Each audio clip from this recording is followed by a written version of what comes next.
Hello friends, നമ്മുടെ പുതിയ വീഡിയോയിലേക്ക് എല്ലാവർക്കും സ്വാഗതം. ഇപ്പം ഞാൻ കുറച്ച് നാളായിട്ട് വീഡിയോ ചെയ്തിട്ട് സമയമില്ലാത്തത് കൊണ്ടാണ് കേട്ടോ വീഡിയോ ചെയ്യാനത്.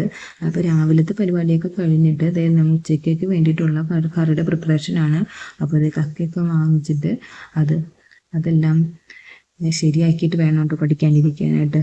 കക്കയൊക്കെ എടുത്തത് നല്ല രീതിയിലൊക്കെ ഫുഡൊക്കെ റെഡിയാക്കി വെച്ചിട്ടുണ്ട്.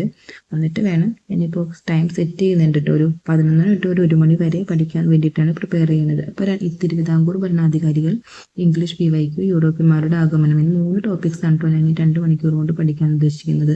പിന്നെ അതായത് മുന്നേ പഠിച്ചിട്ടുള്ള ടോപ്പിക്സ് ഒക്കെ തന്നെയാണ്. അപ്പോൾ അതുകൊണ്ട് തന്നെ നമുക്ക് പഠിക്കാൻ കുറച്ചുകൂടി എളുപ്പമായിരിക്കും. പിന്നെ മറന്നു പോയിരിക്കുന്ന ഒരു പ്രശ്നമാണ് ഇപ്പോൾ ഉള്ളത് കേട്ടോ. ഈ നേരത്തെ പഠിച്ചു കഴിഞ്ഞിട്ടുള്ള ടോപ്പിക്സ് ഒക്കെയാണ്. അപ്പോൾ അതൊക്കെ ഒന്നുകൂടി ഇരുന്ന് പഠിക്കുകയാണ്. ഇത് പഠിച്ചു കഴിഞ്ഞിട്ട് വേണം SCERT ചാപ്റ്റേഴ്സൊക്കെ നോക്കാനായിട്ട്. അപ്പം ഞാനിപ്പോൾ എൻ്റെ എക്സാം വിന്നർ എന്ന് പറഞ്ഞിട്ട് നമ്മുടെ തൊഴിൽ വീതിയുടെ കൂടെ കിട്ടുന്ന ആ സപ്ലിമെൻറ്റിൽ ഈ ടോപ്പിക് ഉണ്ട്. അപ്പോൾ ഈ ടോപ്പിക്ക് അതിൽ നിന്നും പിന്നെ റാങ്ക് ഫയലിൽ നിന്നും പഠിക്കുന്നുണ്ട്. അപ്പോൾ ഇത് കഴിഞ്ഞിട്ട് പിന്നെ SCERT ചാപ്റ്റേഴ്സും നോക്കണം. അപ്പോൾ ഇതുമായിട്ട് ബന്ധപ്പെട്ട് വന്നിരിക്കുന്നത് എവിടെ നിന്നൊക്കെയാണോ അതൊക്കെ വായിക്കാൻ ശ്രമിക്കുന്നുണ്ട്. അതായത് ഒരു ടോപ്പിക്ക് എടുത്തിട്ടുണ്ട്, ആ ടോപ്പിക്കുമായി ബന്ധപ്പെട്ട് കിട്ടിയിരിക്കുന്ന എല്ലാ സോഴ്സും നമ്മൾ വായിക്കുക എന്നുള്ളതാണ് കേട്ടോ ഞാൻ ചെയ്യുന്നൊരു സ്ട്രാറ്റജി എന്ന് പറഞ്ഞിട്ടുണ്ടെങ്കിൽ.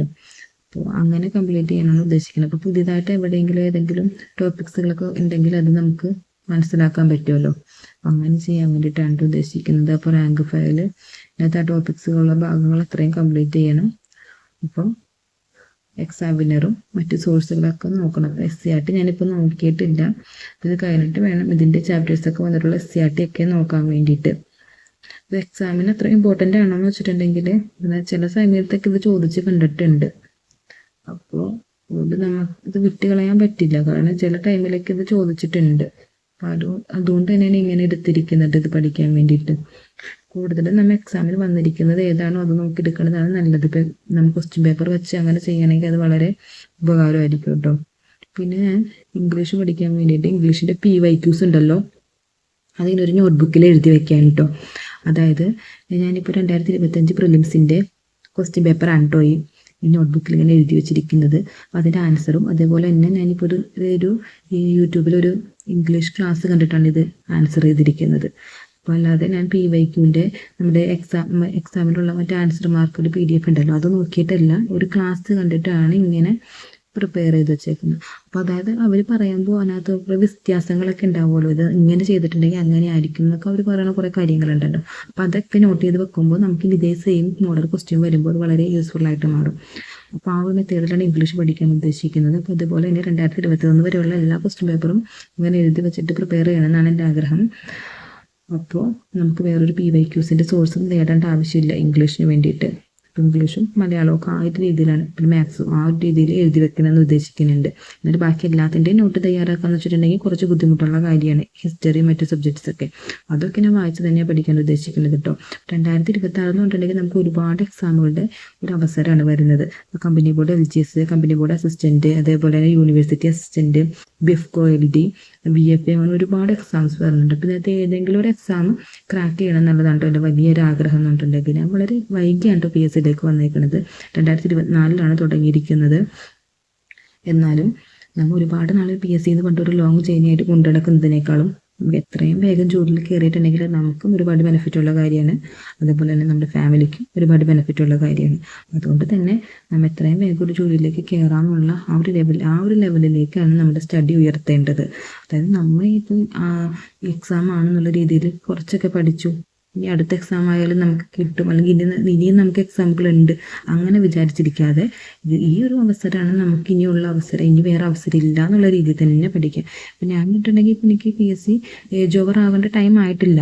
എന്നാലും എൻ്റെ മുന്നിൽ ഇതാണ് ഒരു അവസരം, ഇനി ഇതിൽ അവസരം ഇല്ല എന്നുള്ള രീതിയിലാണ് ഞാൻ പഠിക്കുന്നത്. കാരണം ഇപ്പോൾ ഒരുപാട് വേക്കൻസീസ് ഉള്ള സംഭവമാണല്ലോ. കമ്പനി ബോർഡ് LGS ആണെങ്കിലും അസിസ്റ്റൻ്റ് ആണെങ്കിലും പണ്ടത്തെ ഏതെങ്കിലും ഒരു എക്സാം ക്രാക്ക് ചെയ്യാന്ന് പറഞ്ഞിട്ടുണ്ടെങ്കിൽ നമുക്ക് വളരെ ഉപകാരപ്രദമായ കാര്യമാണ്. അതായത് ഇനിയും നമുക്ക് അങ്ങനത്തെ ഒരു അവസരം ചിലപ്പോൾ വരില്ല. അത്രയും വേക്കൻസി ഉള്ള പോസ്റ്റുകളൊന്നും ചിലപ്പോൾ ഇനി വരില്ല.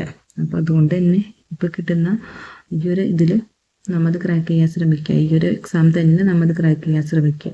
അപ്പോൾ ആ ലെവലിലേക്ക് നമ്മൾ പഠിത്തം കൊണ്ടുപോകും. അപ്പോൾ നമ്മുടെ 100% ഡെഡിക്കേഷൻ അതിനകത്ത് കൊടുത്തിട്ടുണ്ടെങ്കിൽ നമുക്കത് അച്ചീവ് ചെയ്യാൻ കഴിയും.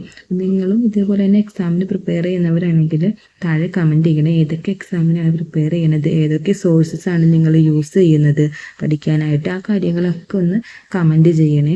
അതുപോലെ നിങ്ങൾ എത്ര നാളായി PSC പഠിക്കാൻ തുടങ്ങിയിട്ട്, റാങ്ക് ലിസ്റ്റിലുള്ളവരാണോ, ഇതൊക്കെ കമൻറ്റ് ചെയ്യണേ.